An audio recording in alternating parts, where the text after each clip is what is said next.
Hey adventurers, it is a beautiful day in DC and I picked up a milkshake. That's right, it's kind of hot. So I'm on my grand tour of DC, doing all the Smithsonian's, all the monuments, and I decided that I was going to treat myself a little bit to what could be, or what could not be, the most expensive or inexpensive milkshake ever.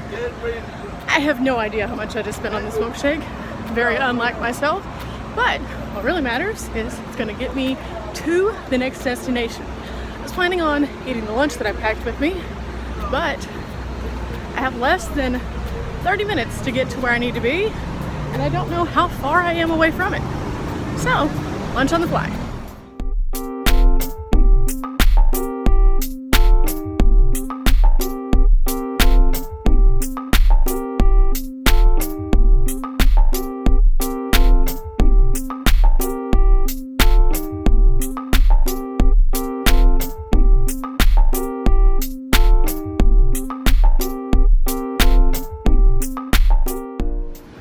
We made it. It didn't take near as long as I thought it was going to. I have tickets for 3 o'clock. This is one of only 2 areas that you do have to get a ticket for. Without a ticket, you cannot get in. But we have arrived. We are at the African American Smithsonian Museum.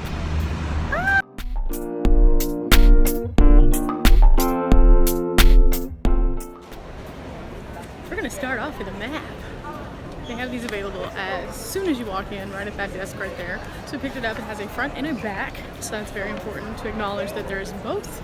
I'm gonna look at this, figure out where we're going, and start our tour.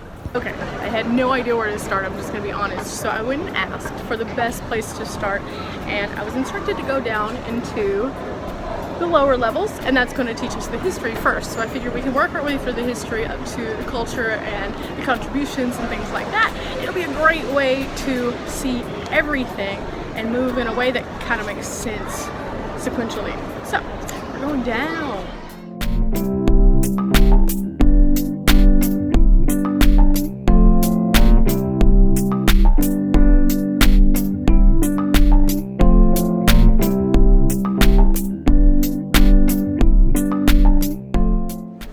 Massive elevator with all of our new closest friends. It's the biggest elevator I have seen functioning at a museum. So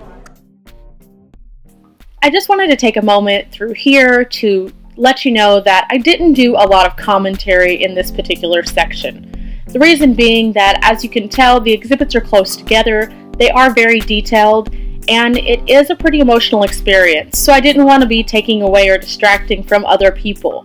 This is very important when you go to these kind of museums because there is a level of respect that you need to exude, and thus I wouldn't encourage you to be talking loudly or bring children which are slightly fidgety.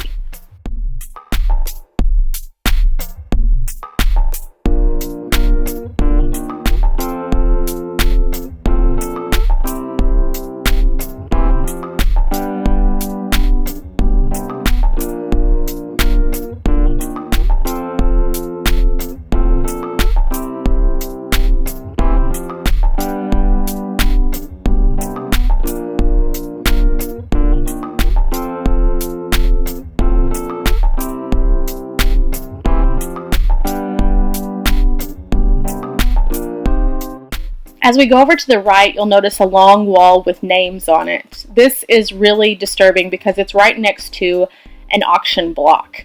That auction block is where many of these people listed on this particular wall were actually sold.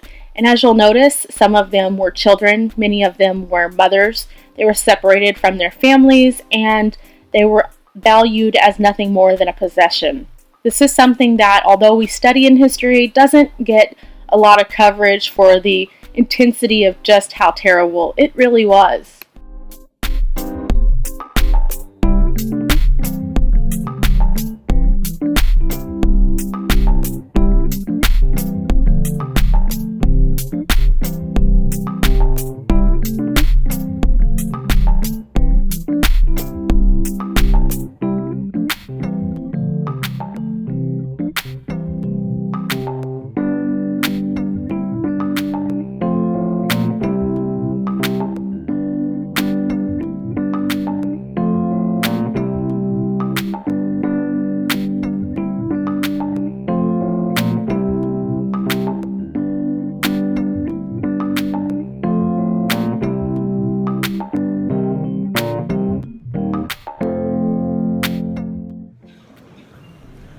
portion of the museum is a lot more close together, so talking about it is difficult to do whenever I'm in there.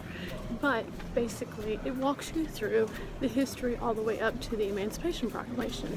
And it kind of goes over some of the other things that I've seen at the Civil Rights Museum and then also on some of the battlefields. So it's very educational, but it really deconstructs each one of those things and has a lot of different areas that you can stop off and see artifacts and facts and things like that as well.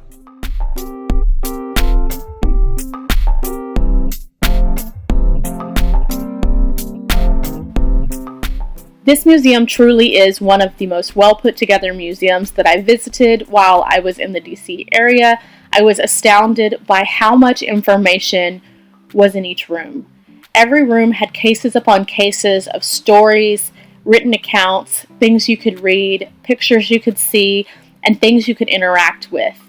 If I would have had a ticket earlier in the day, I guarantee I would have spent the entire day there. However, the timestamp on my ticket only allowed me about 2.5 hours to see everything, which by far was not enough. This museum, you could easily spend 2 or 3 days if you chose to go through and read each item as well as watch every video. And I will have to go back once again to make sure that I have taken in the remainder of the information that I had to breeze through toward the end.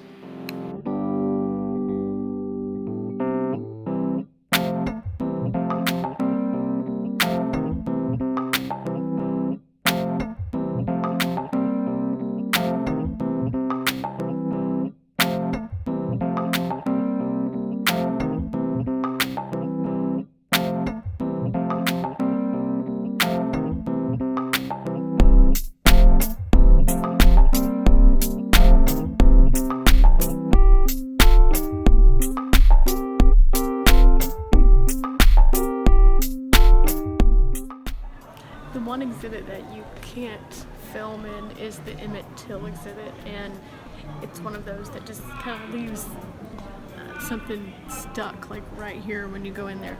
They actually have the preserved casket of the boy who basically started the ball to moving on so many of the things, gave people courage to stand up and do the right thing when it came to the civil rights movement. So it's a pretty powerful little room there. I really wish that there was a way that could translate to my blog, but there is no way that you can translate that whatsoever through words.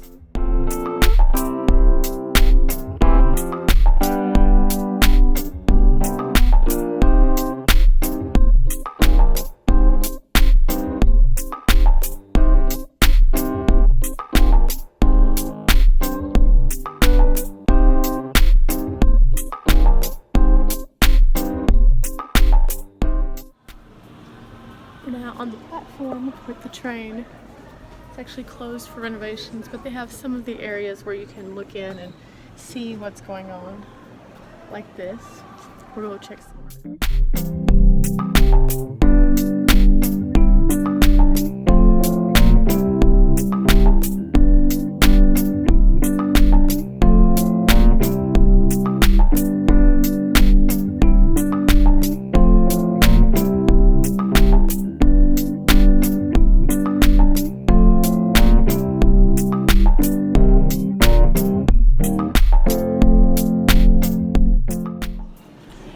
From that, the difference between the bathrooms, something as simple as a bathroom.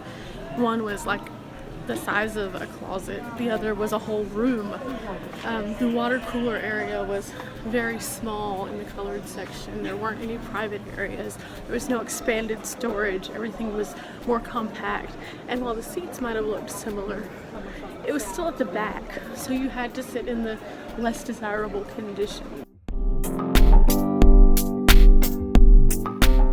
As we moved into this section of the museum, there were a lot of people standing around really taking detail of the different decades. These are the more modern decades, and people could obviously relate to certain things as they were more so in their lifetimes. You could see that there were the live streaming of the news, and many people were standing around talking about where they were when these various events happened. you could also see the celebrities who have changed and revolutionized things within the past 30 to 40 years.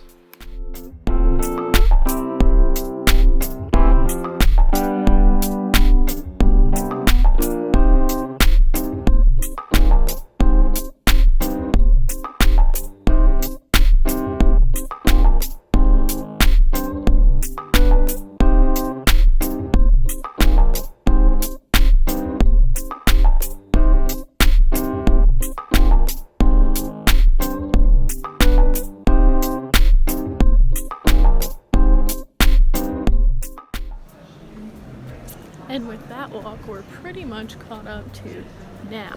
So that's whenever we move upward so that we can see the different cultural impact of contributions.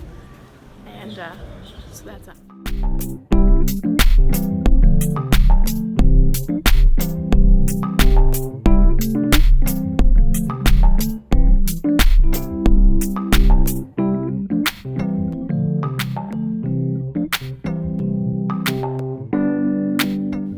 Passing through this section, you pass into a completely different atmosphere. This is the soundtrack of America through some very difficult times all the way up to present day. And unlike the lower levels, where it is a little bit more reverent, this area is loud, bustling, and filled with life as you transition from exhibit to exhibit with differing music and bright lights and costumes. This entire area is about music. And there's so much. It's a new sound every 3 or 4 feet you go with some really cool stuff.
There are so many here. Jimi Hendrix, they have Whitney Houston's dress, they have George Clinton, James Brown. It's insane how much stuff there is in this one little section of this huge museum. It's crazy.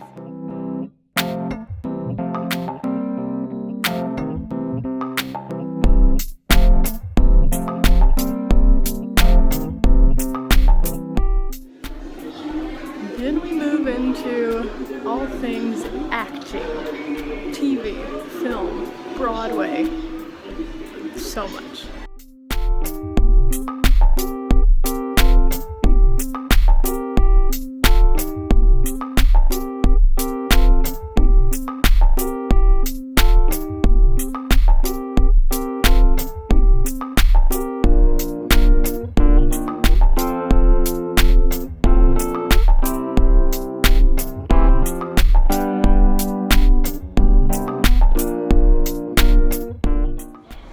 Time to go to the second floor.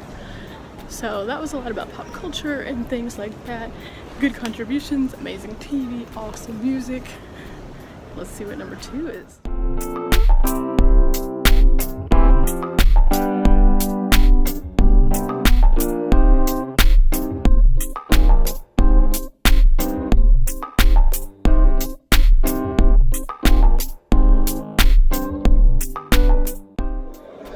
If you've ever seen the movie Men of Honor, it's actually actually about a real life man, and he lost his leg but still became a master diver for the Navy.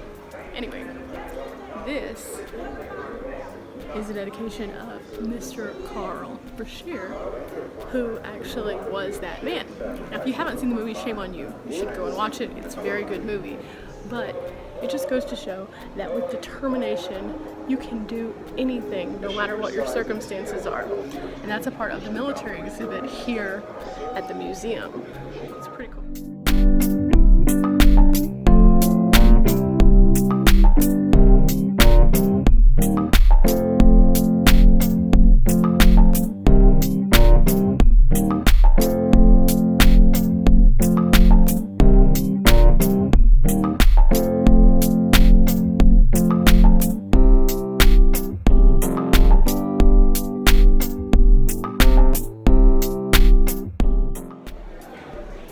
Sometimes today in our society we completely take for granted something as simple as an education because we're mandated that we have to, but it wasn't always like that for everyone, and getting the right to an education was a big deal.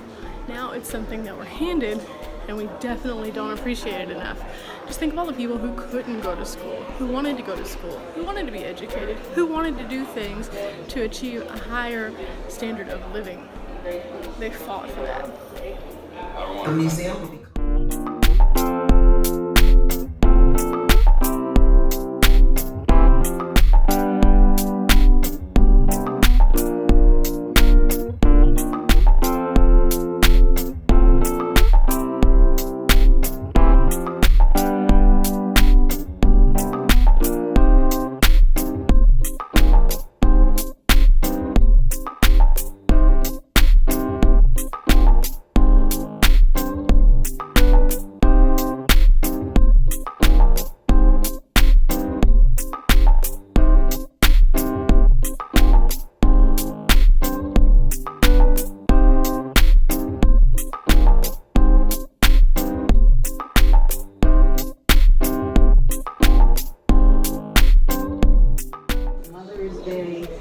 I like this lady. You're not fully dressed unless you wear a hat. And this is the area that's the most glamorous and girly of the area, showing all of the fancy hats and the nice jewelry and how it can empower you by simply putting on this thing to feel like you're on top of the world and to make you feel like you're floating on air.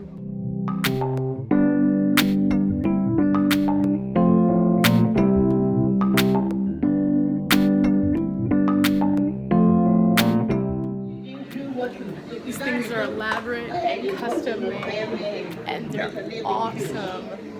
And they all have such a signature style to them. So it's not for the timid to wear one of these hats. But I guarantee if you put one on, it'll make you feel like you are this big, bold creature.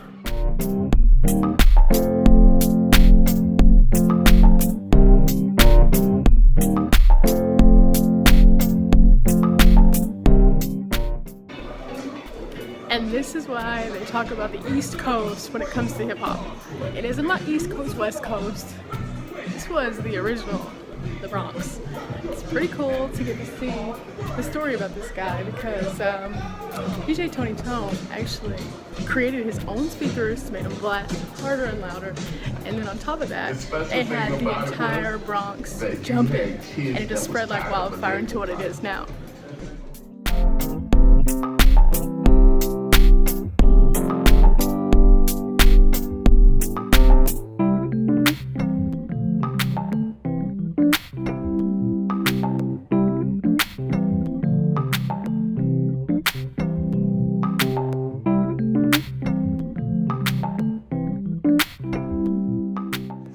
This is so cool. There was something called the Bunny Cottage, and it served a major purpose and still exists today. They have a philanthropic group, and they were known for their bunnies. When I was in the first exhibit, something kind of stood out to me. I'm from Texas. I have a pretty decent knowledge of Oklahoma, and one of the things that I found was that Oklahoma actually opened its doors and sent out these kind of like ads to encourage those who were black to come to their community and settle for cheap land and things like that. But then I get here and this exhibit disturbs me. One of the communities mentioned in that was Tulsa. And Tulsa actually had one of the worst situations, especially considering they tried to encourage people to come there. It's called the riot. Now, basically what happened was there was a person accused falsely of assaulting a white woman, and it made everything kind of go upside down.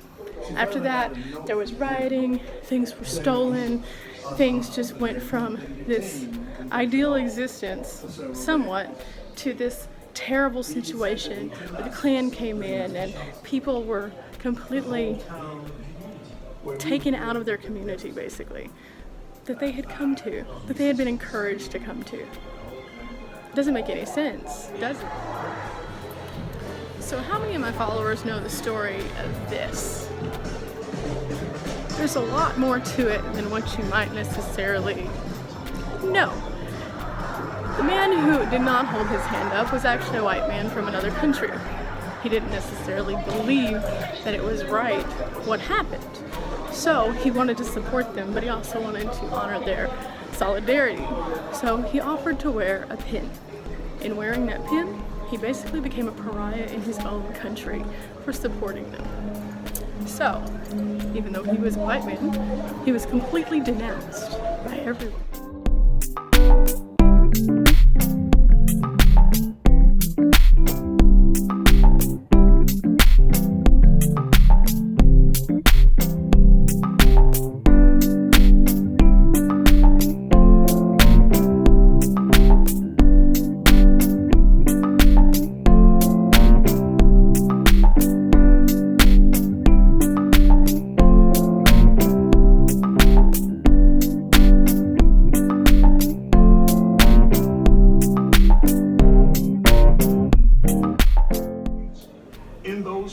I'm in my wheelhouse, y'all.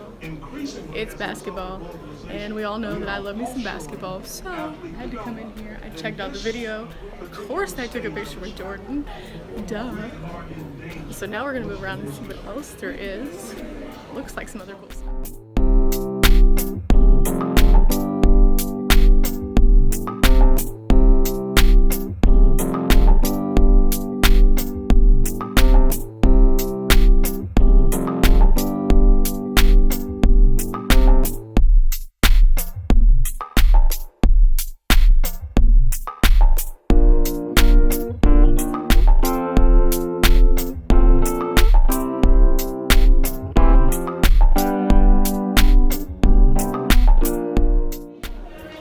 So we got here at approximately 2:30 and the museum closes at 5:30, so it's about that time. But this has been a busy day, a really impactful museum. Really happy that I decided to go ahead and try to wake up super early and get a ticket, because had I have not, I wouldn't have seen all this cool stuff and had a better understanding of some of the things that are in here. So, see, the sun is so bright. It's blinding me. Check out tomorrow to see what I did next. If you like this video, make sure that you hit the little like button. Also, if you're not subscribing, shame on you.